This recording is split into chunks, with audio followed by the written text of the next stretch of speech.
DSP ছদ্মবেশে অন্ধ ভিখারি সেজে স্টেশনে ভিক্ষা করছিল।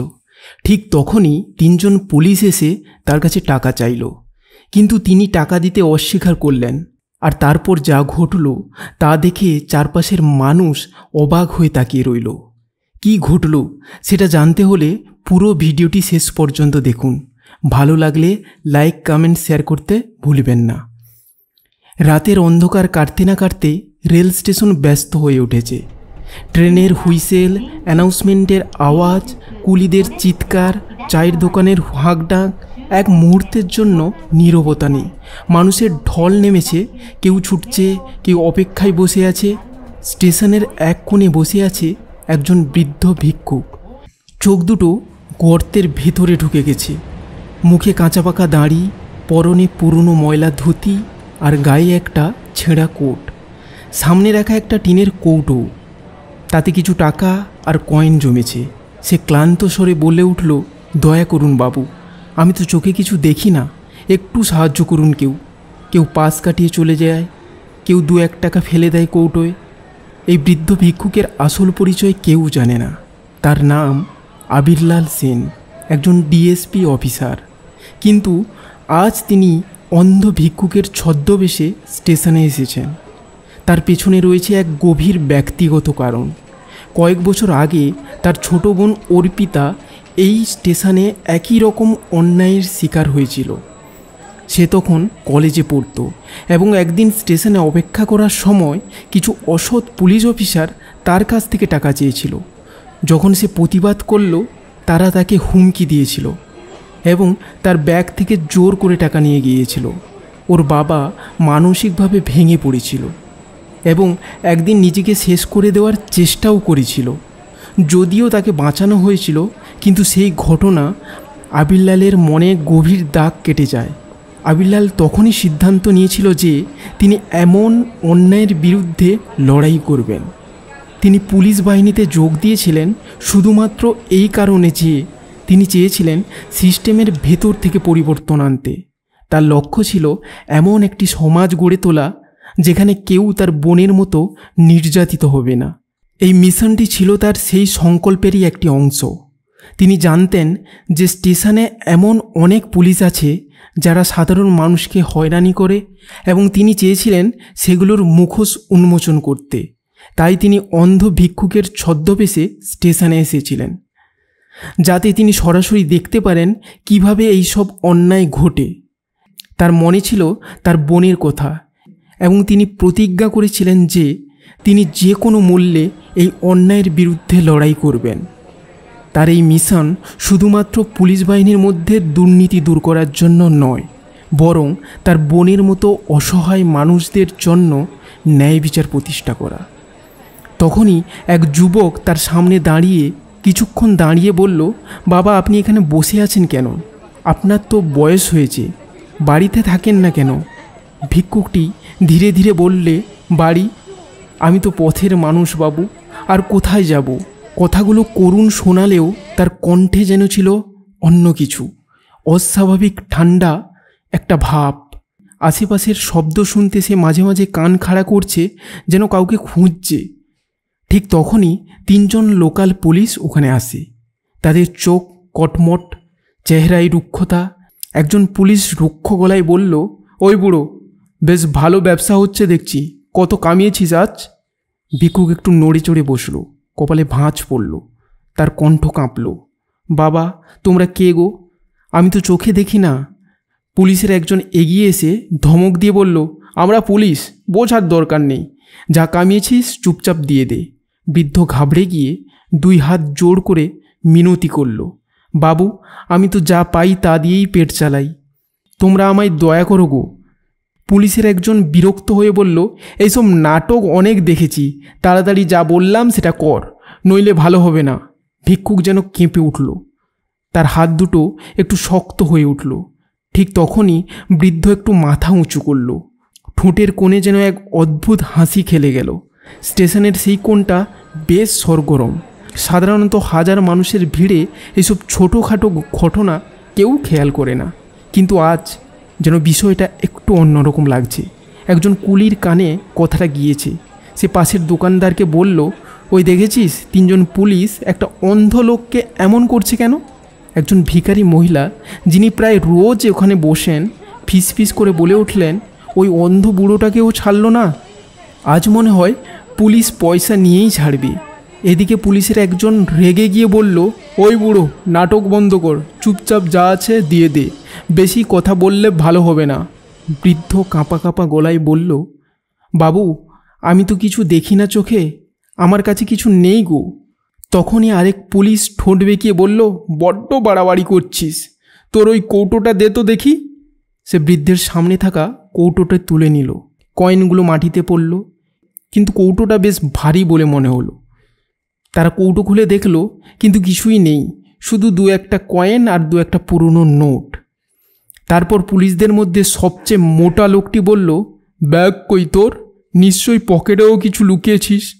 সে বৃদ্ধের কোটের পকেটে হাত ঢোকানোর চেষ্টা করতেই বৃদ্ধ তীব্র কণ্ঠে বলে উঠল, থামো। 3 জন পুলিশ একসঙ্গে থমকে গেল। আশেপাশের কৌতূহলী লোকেরাও চুপ করে গেল। বৃদ্ধ এবার আগের মতো দুর্বল বা অসহায় মনে হলো না। সে ধীরে ধীরে মাথা তুলল। বাবু, তোমরা কি নিশ্চিত যে আমি সত্যি অন্ধ? এক মুহূর্তে পুরো পরিবেশ থমকে গেল। পুলিশের চোখ কপালে উঠল। আশেপাশের মানুষজন মুখ চাওয়াচাই করতে লাগলো।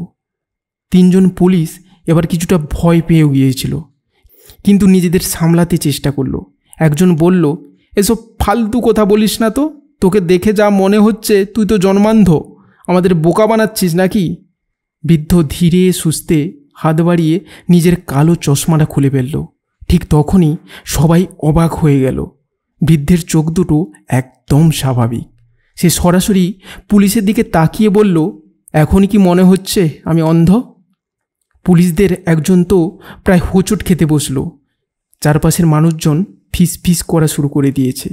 এ কি, লোকটা তাহলে এতক্ষণ কেন অন্ধের অভিনয় করছিল? বৃদ্ধ এবার আরও গম্ভীর গলায় বলল, তোমরা কি জানতে চাও আমি আসলে কে? 3 জন পুলিশ একসঙ্গে পিছিয়ে গেল। তখনই পুলিশগুলোর চোখ বড় বড় হয়ে একে অপরের দিকে তাকাচ্ছিল। সবচেয়ে বয়স্ক পুলিশটি গলা খাঁকড়ি দিয়ে বলল, হ্যাঁ, এসব নাটক বন্ধ করো। তুমি কে সেটা আমাদের বলার দরকার নেই, চুপচাপ যা টাকা আছে তা দিয়ে দাও, নয়তো। হঠাৎ বৃদ্ধ ধীর স্বরে বলল, নয়তো কি? 3 জন পুলিশ একসাথে থমকে গেল। বৃদ্ধ এবার আস্তে আস্তে নিজের গলায় হাত দিল। তারপর শার্টের ভিতর থেকে একটা ছোট রেকর্ডিং ডিভাইস বের করে দেখালো। এটাই কি চেয়েছিলে? বৃদ্ধের কোণে হালকা একটা হাসি। ডিভাইসটি অন করে দিল। সে সাথে সাথে স্পষ্ট শোনা গেল পুলিশদের কণ্ঠস্বর, ওই বুড়ো, নাটক বন্ধ কর, চুপচাপ যা আছে দিয়ে দে, বেশি কথা বললে ভালো হবে না। পুলিশদের মুখ শুকিয়ে গেল।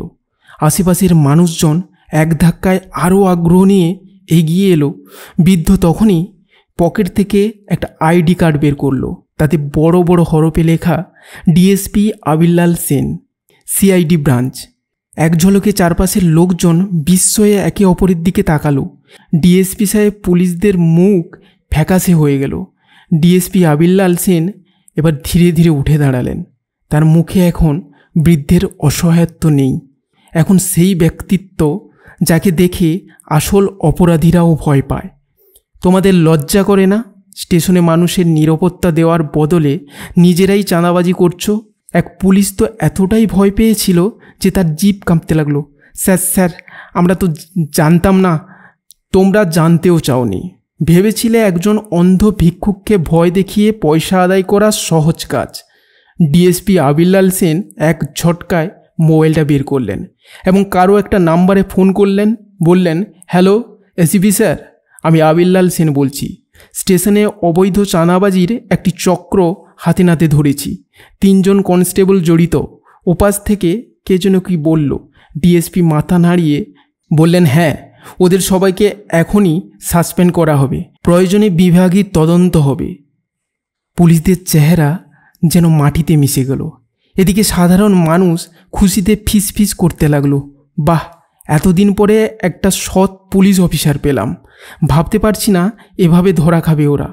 ডিএসপি আবিল্লাল এবার একটু হেসে বললেন, আমি শুধু এই স্টেশনের পরিস্থিতি বোঝার জন্য অন্ধ সেজেছিলাম। আজকে বুঝলাম কিছু কিছু লোকের কারণে গোটা পুলিশ বাহিনীর বদনাম হয়। তিনি একটু থেমে বললেন, কিন্তু মনে রেখো, আইন কখনো ঘুমিয়ে থাকে না, সব অপরাধের বিচার তো হবেই। পুলিশরা তখন নিচু মাথায় দাঁড়িয়ে আছে, চারপাশের মানুষের করতালি শুরু হয়ে গেছে। তখনই কিছু সাদা পোশাক পুলিশ এসে হাজির হলো। 3 জন পুলিশ থমথমে মুখে দাঁড়িয়েছিল। একজন পুলিশ হাঁটু গেড়ে বসে পড়ল, স্যার দয়া করুন স্যার, আমার পরিবার আছে, এই চাকরি চলে গেলে আমরা তো শেষ হয়ে যাব। ডিএসপি আবিরলাল সেন তার দিকে তাকিয়ে বললেন, আমি দয়া করব? এতদিন যারা সাধারণ মানুষকে ভয় দেখিয়ে টাকা তুলেছিল তারা এখন দয়া চাইছে। পুলিশটি কাঁদতে কাঁদতে বলল, স্যার আমরা ভুল করেছি, ক্ষমা করুন। এদিকে সাধারণ মানুষ গর্জে উঠল, না না না, এবার ওদের একটা শাস্তি হওয়া খুব প্রয়োজন। আজ না করলে এরা আরও কতজনকে ব্ল্যাকমেল করতো তার কোনো ঠিক ঠিকানা নেই। ডিএসপি এবার একটু থেমে বললেন, আইন তার কাজ করবেই, কিন্তু মনে রেখো, সত্যিকারের অনুশোচনা থাকলে জীবনে আবার নতুন পথ দেখতে পারবে তুমি। এক বৃদ্ধ লোক এগিয়ে এসে বললেন, বাবা তুমি আমাদের আসল পুলিশ। তোমাদের মতো মানুষ যদি সব জায়গায় থাকতো তাহলে দুনিয়া অনেক ভালো হতো। ডিএসপি হালকা হাসি হাসলেন, তারপর বললেন, আমি শুধু আমার কাজ করেছি, কিন্তু তোমাদেরও দায়িত্ব নিতে হবে। কিছু ঘটলে সেটা প্রকাশ্যে আনতে হবে, ভয় পেও না। এই বলে ধীর পায়ে স্টেশন ছাড়তে লাগলেন, আর পেছনে এক ঝাঁক সাধারণ মানুষ তাকে অভিবাদন জানাচ্ছিল। স্টেশনের বাতাসে যেন একটা নতুন পরিবর্তনের গন্ধ ছড়িয়ে পড়ল। আজ থেকে এই জায়গায় অন্যায় সহজে লুকিয়ে রাখা যাবে না, সত্যের সামনে সবই প্রকাশিত হয়। তো বন্ধুরা, আজকের এই গল্পটি কেমন লাগলো কমেন্টে জানিও। ভালো লাগলে লাইক, কমেন্ট ও শেয়ার করে দিও। ধন্যবাদ, ভালো থাকবেন।